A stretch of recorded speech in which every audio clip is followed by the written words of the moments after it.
nih sama Cakra Wikara Indonesia.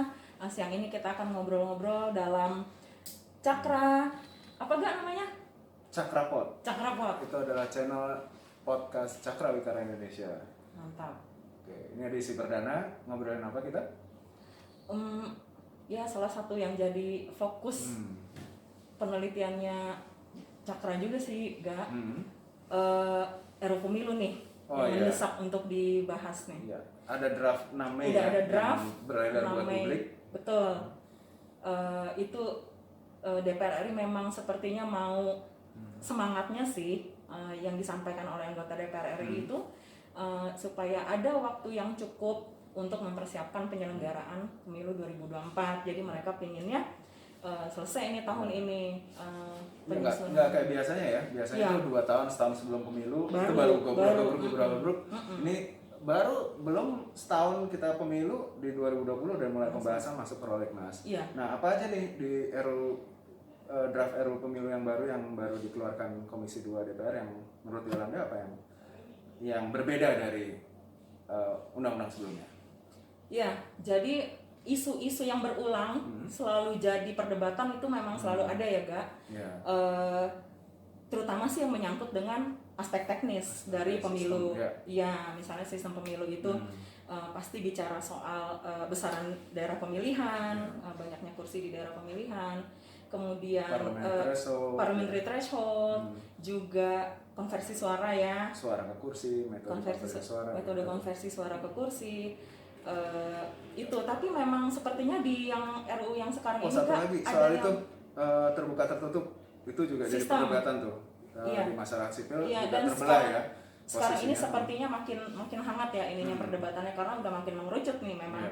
Udah mulai kelihatan ada pihak yang ingin terbuka atau tertutup, tetap mempertahankan sistem terbuka, ada yang ingin kembali ke sistem tertutup. Sama juga soal presidential threshold. Beberapa kali ini upaya judicial review ya, MK itu juga terus diupayakan karena dengan 20% presidential threshold itu dianggap ya untuk suksesi dan transisi kepemimpinan itu ya di situ-situ aja. Bahkan kondisi kemarin itu kan ibaratnya pilih 1 dapat 2 gitu kan. Nah, itu yang sebenarnya mungkin jadi dilema ya buat beberapa orang, lantas buat apa kita ikut pemilu gitu. Betul. Nah, itu isu-isu yang menarik. Nah, apa sih yang beda apa nih? Itu kayaknya isu-isu klasik ya. Itu betul. dari zaman mungkin era reformasi ya kita isunya itu. Apa yang baru sebenarnya? Ada ini sih setelah kita pelajari ya RUU itu, kita ketemu nih ada satu hal baru yang menyangkut aspek azas. Azas. Iya. Azas ini kan sesuatu yang melandasi ya secara filosofis payung atau semangat hakikat dasar pemilu ini buat apa gitu kan. Apa sih yang kan kalau nggak salah ya semua orang tahu lah ya azas itu pasti luber. Mungkin kalau Yolanda dulu pertama kali ikut pemilu kapan ya? Tahun 1990. Itu azasnya masih luber kan? Kalau Orde Baru dong berarti. 97 mungkin ya. Nah, itu masih luber. Luber itu langsung umum bebas rahasia kan ya. Dan kemudian di pemilu reformasi azasnya bertambah lagi. Nambah apa? Jurdil. Artinya selalu langsung umum bebas rahasia, harus jujur dan adil. Itu yang kita tahu. Itu yang kita tahu ya. Nah, yang ini ada yang baru nih, Gak. Nah, itu generasi saya tuh. Generasi yang baru milih-milih di tahun nanti ya, 2024. Tapi nggak terlalu jauh sih sebenarnya generasinya. Saya tahu juga bahwa ini sekarang ditambahkan ini, Gak. Ada asas baru namanya efektif dan efisien. Jadi ada luber. Setelah reformasi tambah jurdil. Sekarang mau ditambah efektif efisien. Iya. Itu sebenarnya ngatur soal apa sih? Kenapa harus efektif efisien ya? Kebayang nggak? Apa sih yang mau diefektif dan diefisienkan? Kalau yang jadi alasannya ya Gak yang memasukkan itu untuk atau dari fakta-faktanya dulu. Apa yang membuat ada semangat untuk memasukkan prinsip azas efektif efisien ini di dalam kepemiluan? Karena biaya pemilu yang dianggap mahal. Ongkos pemilu, walaupun itu mesti kita kulik dulu ya Gak ya. Yang mahal itu di sisi apanya sih? Itu pertama.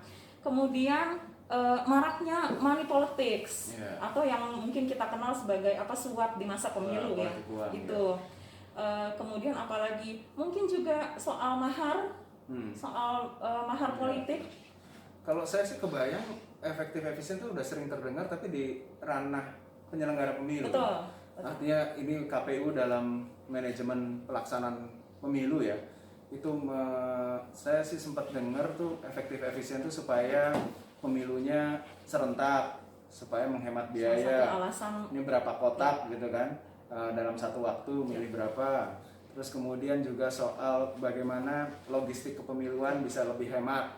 Nah, efektif efisien kalau dalam penyelenggaraan manajerial pemilu saya pikir KPU memang harus mengacu ya efektif efisien. Cuman kalau kita sebagai pemilih kemudian kemudian ada perekayasaan untuk mengadopsi efektif efisien sehingga seolah-olah pilihannya jadi terbatas.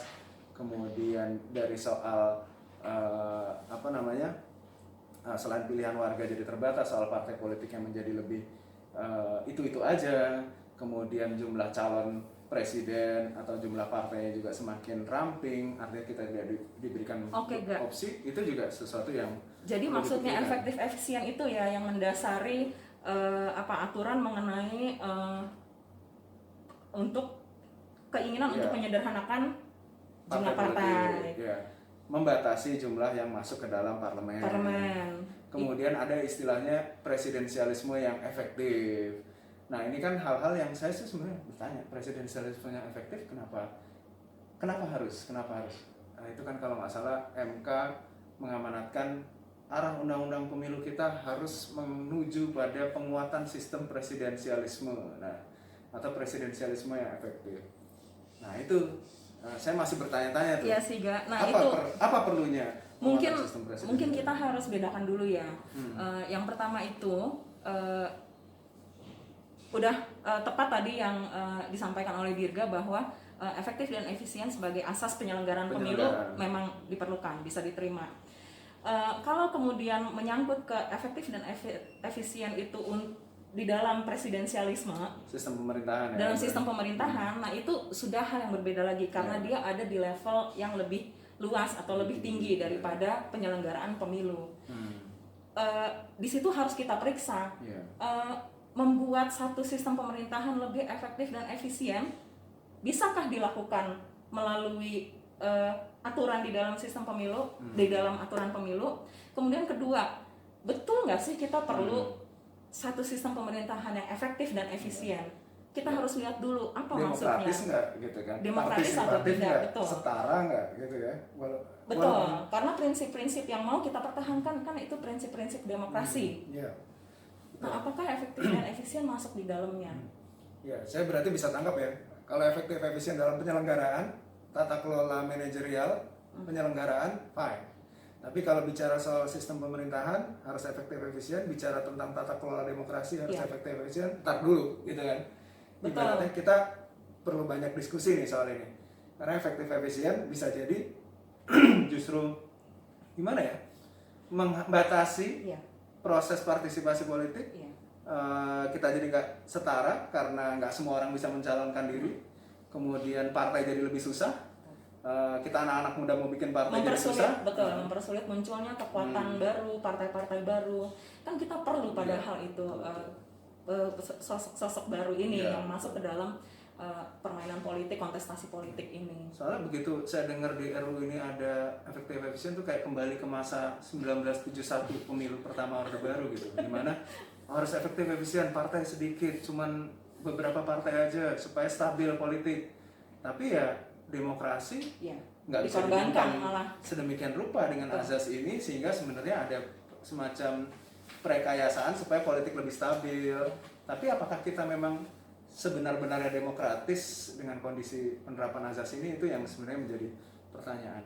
Ya mungkin ini ya yang perlu kita dalami gitu. Tapi ini menarik nih.